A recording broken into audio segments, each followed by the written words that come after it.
Right, guys, we pick up back where we left off. This time we're headed into Taoism. And as we think about Taoism, we need to understand that both Taoism and Confucianism are essentially philosophies.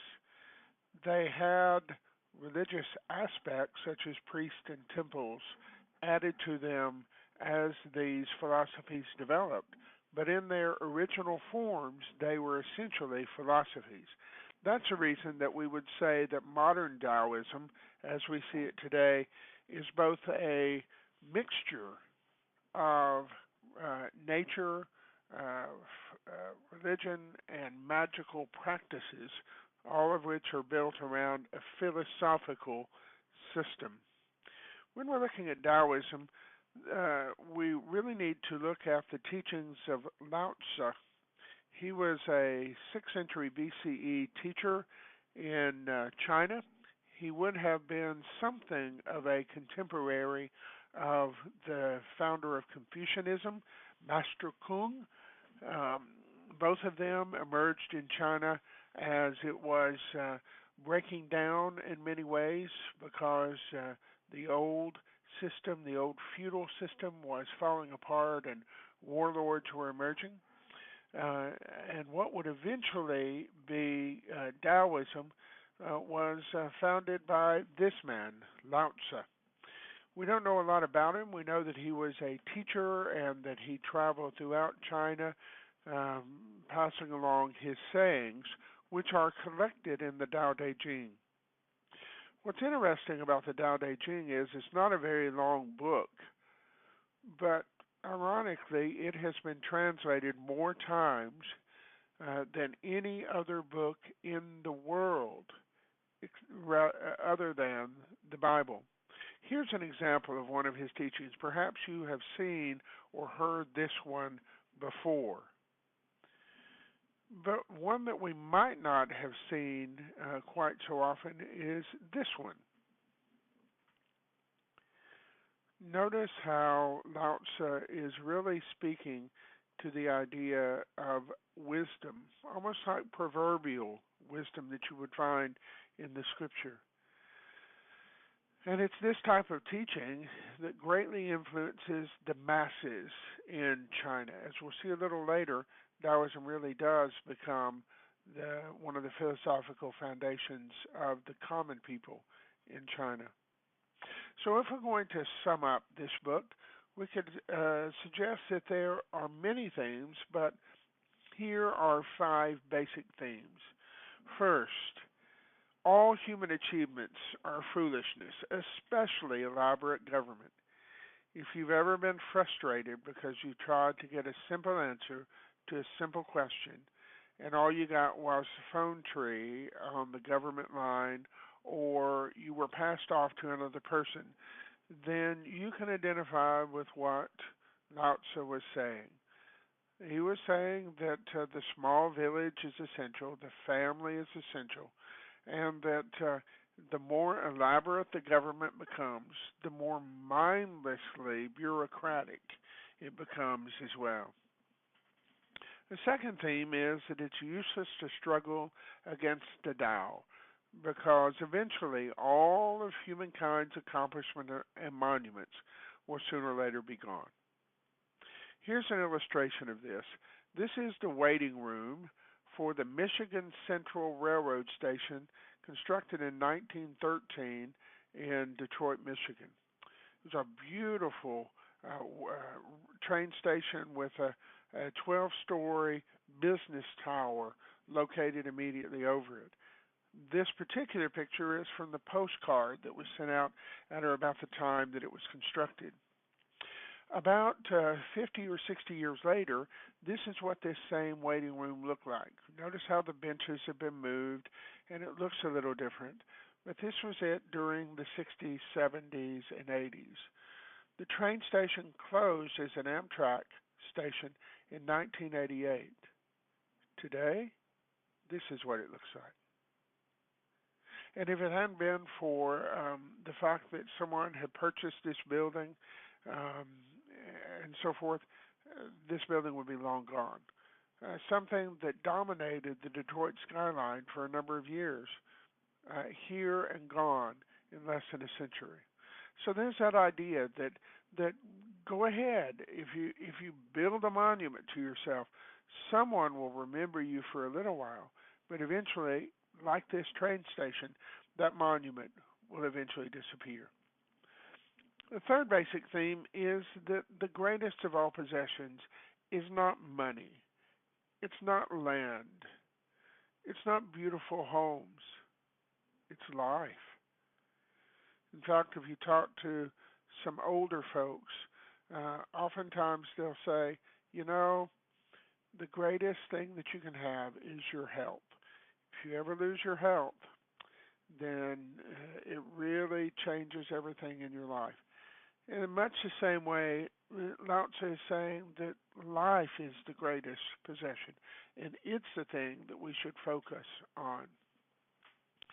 And if we're going to focus on life, then we should live that life simply.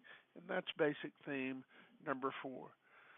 Have you ever noticed how when you begin to get new technology or new homes or new cars, how or even cell phones, have you noticed how you begin worrying more?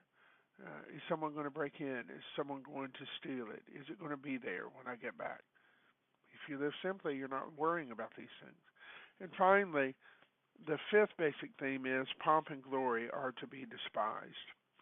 The reason I have this picture here is because perhaps this is best illustrated in a story about a Caesar who had gone off to Gaul, and he had returned with his legion behind him, or in front of him, I should say, and the train of booty and slaves. And finally, here he was bringing up the rear of the train. And this particular Caesar was a wise Caesar, and he had a slave chained to his chariot. And as all the people were saying, "Hail Caesar," and recognizing him, that slave's sole responsibility was to run along beside the chariot and say loudly enough so that only the Caesar could hear, "Glory is fleeting, glory is fleeting, glory is fleeting."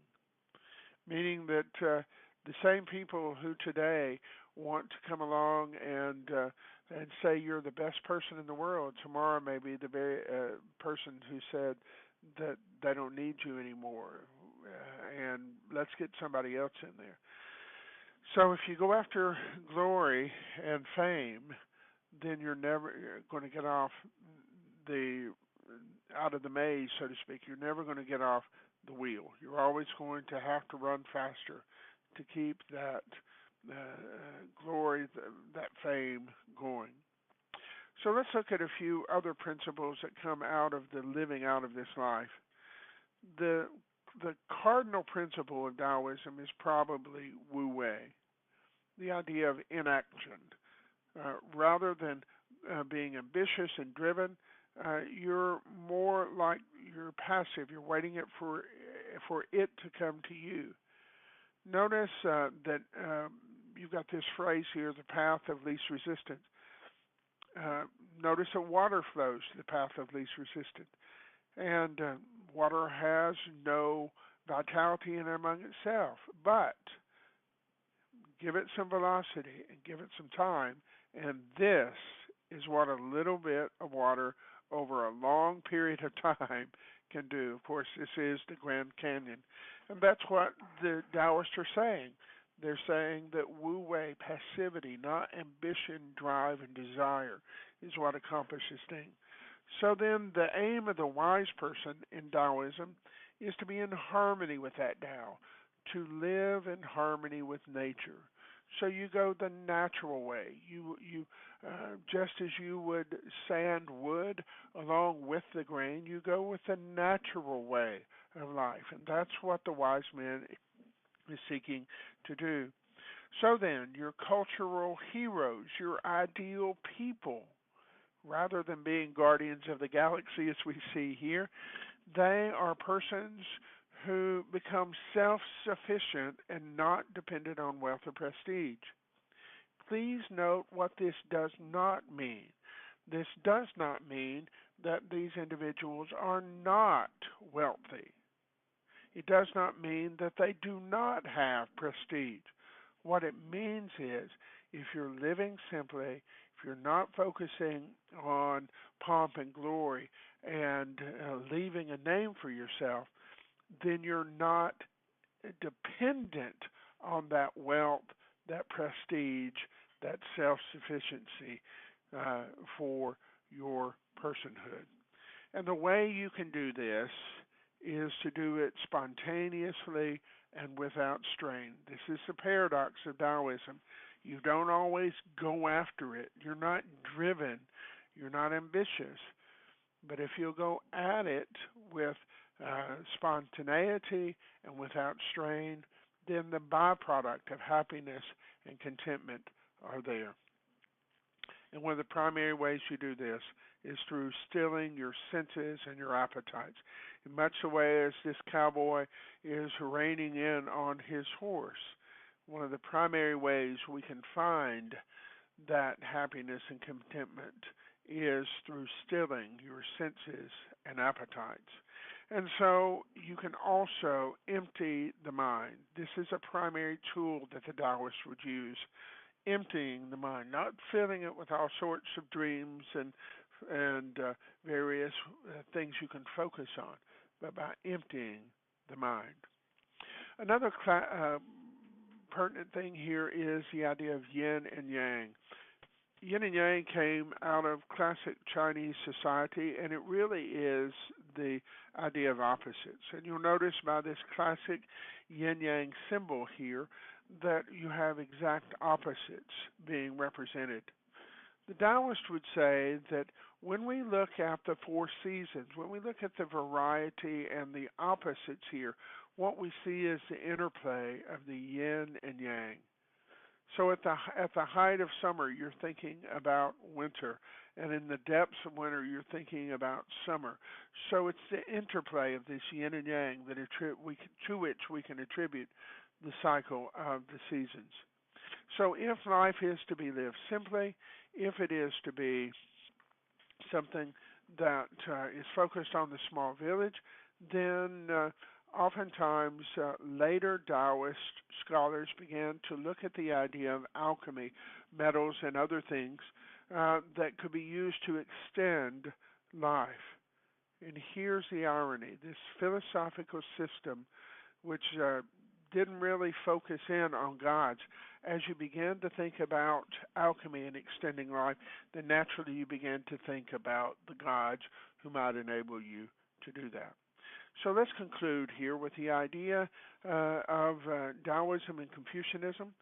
Confucianism, because it was focused essentially on the aristocracy and focused on the idea of producing a gentleman, it naturally lent itself towards being talked about and taught in the aristocracy.